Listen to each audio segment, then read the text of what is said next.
we are all bracing for the strong possibility of a red wave. It's been widely predicted that Republicans could retake control of the House after the midterm elections in November. But now, many political analysts are saying that redistricting could help Democrats break even or possibly gain the advantage beyond 2022. Once states finalize their district lines.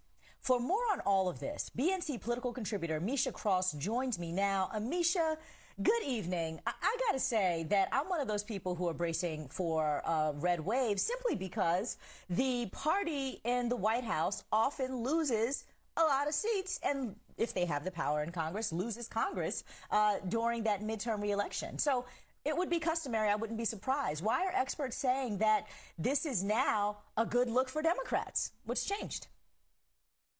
Absolutely nothing, Aisha. And I think that, you read these tea leaves correctly, and anybody who is a political historian does. When one party hosts the presidency, the Congress, both the Senate and the House side, typically in the midterm election, it swings to the other party. That is how it's been for quite some time at this point. I think that there are some prognosticators who are waiting to see what was going to happen in Alabama. And as of about an hour ago, we found out exactly what that something was. The Supreme Court of the United States decided that the redistricting plan for the state was going to stay as is, giving a major advantage to the Republican Party.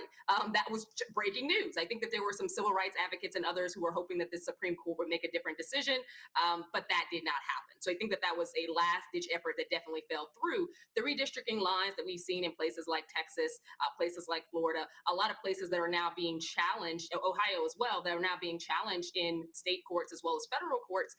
It's going to take a while to see how this unravels. And with some, part of the issue is going to be that it could wind up upending their electoral cycle in general, only feeding into more of that Republican rhetoric around there being some type of election, a voter integrity type situation that's going to be problematic, because it could push the election for certain places, depending on how court rulings actually happen to fall through.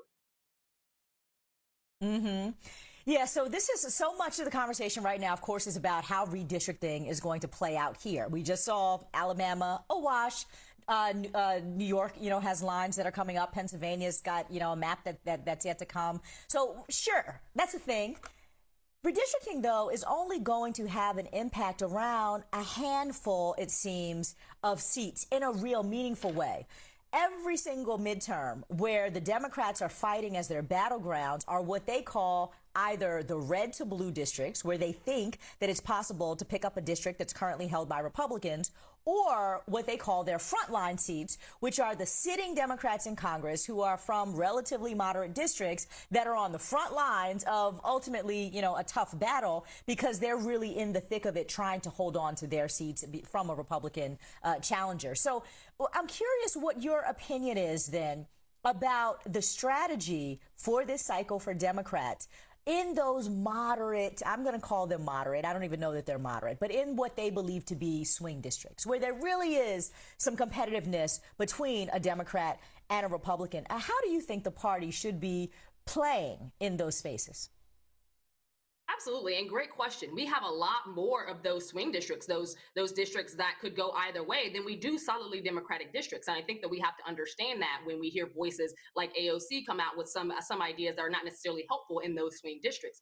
With that being said, what's going to have to happen is a push towards understanding the policies of this administration that have gone well. I think that there's a lot of conversation about what Biden didn't get done.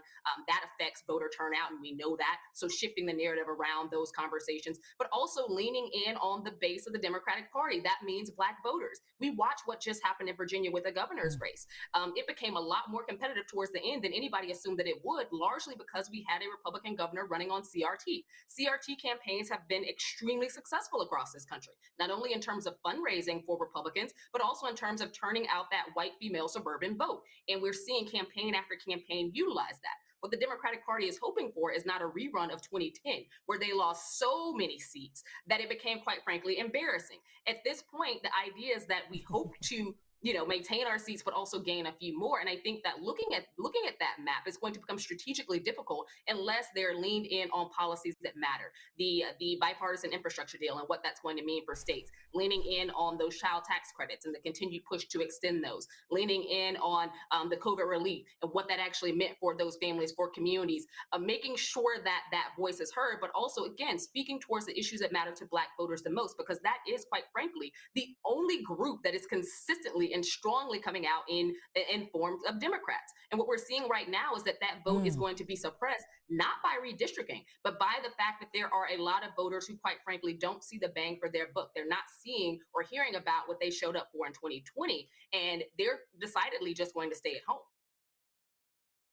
I'm going to play devil's advocate here, though, because, girl, I'm a long-time Democrat, and in terms of being a political operative, worked the campaigns, I've worked for the party.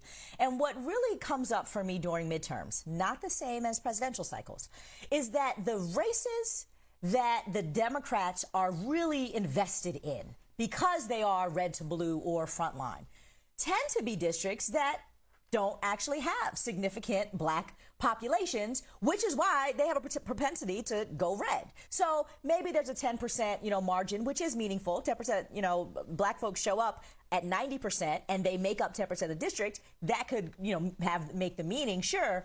But the truth is that a lot of those Midwest seats, a lot of those conservative districts, it ain't where there's a whole lot of Black people. And so the challenge then around messaging becomes, does a nationalized message that meets the moment for Black people, that says, look, voting rights are still hanging in the balance, you need to elect us. We've done all these things that have been important to the Black community, you need to elect us. Does that play well, though? And do Democrats, should they be embracing that, when if they're in a district in Idaho that they're trying to win, doesn't really matter because there aren't any Black people? How do you reconcile the two? Where they need to win and where the Black people are. This is the Black News Channel, so I'm going to keep it real with you right here. At the end of the day, in districts like that, where there are so many, when we're talking about some of these targeted areas for midterms, you are absolutely correct. Delivering that message, talking about voting rights, we already know from polling that is not an issue that they care about. So having the conversation has to be dug in deep on what matters to them locally, because the nationalizing these campaigns is not going to work anyway.